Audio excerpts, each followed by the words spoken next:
It's a Tuesday afternoon, and you're idling at a red light in your $87,000 Ford F-250 King Ranch. The leather seats still smell new. The dashboard glows like a cockpit. You sit 6 inches taller than everyone else on the road. For a moment, you feel powerful, capable, like a man who can handle whatever life throws at him. Except here's the truth nobody says out loud. Your job involves zero construction, zero farming, and zero towing. In the last 8 months, the bed of your truck has carried exactly 3 things: a bag of mulch from Lowe's, your kid's bicycle, and a case of Costco water. Meanwhile, you're hemorrhaging money so fast you become an unintentional monthly subsidy for Ford's quarterly earnings. My name is David, and I spend way too much time thinking about money, stewardship, and why so many good men trade real financial freedom for the appearance of strength. Today, we're going to run the actual numbers on what it really costs to drive a Pavement Princess, not what the dealer tells you, not what your buddies justify at the barbecue, but the raw math of cosplaying as a rugged outdoorsman while commuting to a climate-controlled office where the heaviest thing you lift is your laptop. Because somewhere between 2015 and now, a lot of American men decided that masculinity could be purchased with monthly payments on a vehicle designed for commercial work. And the math behind that decision is so bad, it makes buying lottery tickets look like a conservative investment strategy. Let's start with the purchase price, because this is where your brain stops working. The average new pickup truck in America now costs around $62,000. That's not the fancy King Ranch or Laramie Longhorn trim. That's the average. If you want the one that makes you feel like a ranch owner, you're looking at $75,000 to $95,000. For context, that's more than most families' entire annual income. The median household income is about $84,000. You are financing a vehicle that costs more than a full year of your family's earnings. Let that sink in while we add up what this decision actually costs you. The dealer sits you down and shows you the monthly payment, $1,247. That sounds almost manageable when they stretch it over 84 months. That's 7 years. You will be making payments on this truck longer than most marriages last these days. But $1,247 is only the beginning. Let's add the costs nobody mentions during the test drive. First, fuel. Your F-250 gets roughly 15 miles per gallon in mixed driving if you're lucky. A reliable sedan gets 35. Drive 15,000 miles a year at $3.50 per gallon, and your truck costs you about $3,500 annually in gas. The sedan would cost around $1,500. That's a $2,000 per year difference, or $167 extra per month, just because you wanted to sit higher than everyone else. Then there's insurance. Trucks aren't cheaper to insure when they're $90,000 luxury assets. If you total a Camry, the bank loses $30,000. If you total your Platinum F-250, they lose $90,000.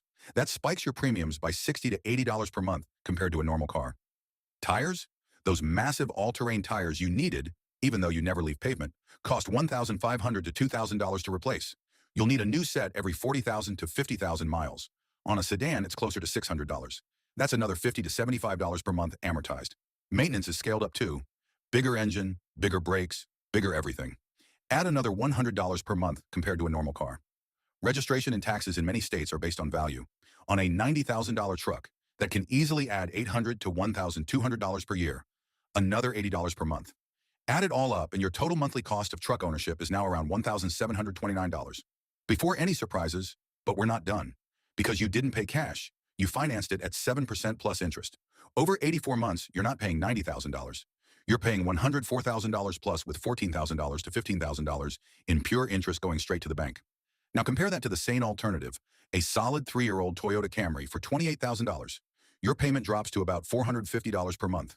Insurance, gas, maintenance, and registration are all dramatically lower. Your total monthly transportation cost lands around $850. The difference? Roughly $879 per month.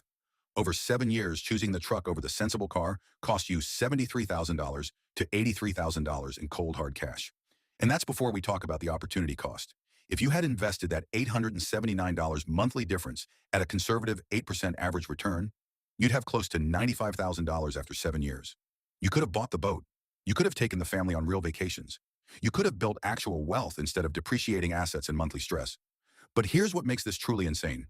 You're not just spending $80,000 extra. You're trading real freedom for the temporary feeling of looking capable. The truck doesn't make you more of a man. It makes you more of a slave. To payments, to a job you can't leave, to anxiety about the next repair or rate hike. Proverbs 22:7 is brutally honest. The borrower is slave to the lender. When you finance a $90,000 truck you don't need for work you don't do, you're voluntarily signing up for financial slavery dressed up as masculinity. And the worst part, after about 3 months, the thrill is gone. The leather seats become normal. The height advantage becomes invisible in traffic, but the payment remains relentless month after month. This is hedonic adaptation in action. You adapt to the luxury quickly, but the financial weight never goes away. So what should you actually do? If you already own the truck and you're drowning, sell it, even if you're upside down. Take the loss now rather than bleeding for another 5 years. Buy something reasonable and stop the hemorrhage. If you don't own one yet, but you're tempted, don't. Go test drive the boring, reliable sedan. Sit in it. It's comfortable. It's quiet. It gets you where you need to go. And when you're sitting in traffic, you won't be doing mental math about whether you can still afford your own vehicle. The auto industry has spent billions convincing men that real masculinity requires a massive truck. It's brilliant marketing. It's also complete fiction. Your grandfather probably drove a station wagon and built real things with his hands. The vehicle you drive has nothing to do with your competence as a man. It has everything to do with your financial literacy and self-control. Real strength isn't sitting 6 inches higher than everyone else.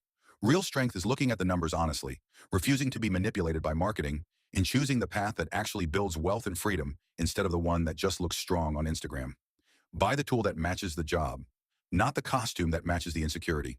The boring car won't impress strangers at stoplights, but it will give you margin in your budget, options in your career, and the ability to sleep at night without wondering how you'll cover the next payment. That's not losing. That's winning in a way most men have forgotten how to recognize. So the next time you're at a red light next to that shiny new truck, remember this. The guy driving it might look powerful, but you might be the one who's actually free. What do you think? Truck, sensible car, or something else? Drop your honest take in the comments. I read everyone. If this video helped you see the real cost clearly, hit like, subscribe, and turn on notifications. I'll keep bringing you straight talk on money stewardship and freedom from a biblical perspective. May the Lord give you wisdom, courage, and the strength to choose real freedom over appearances.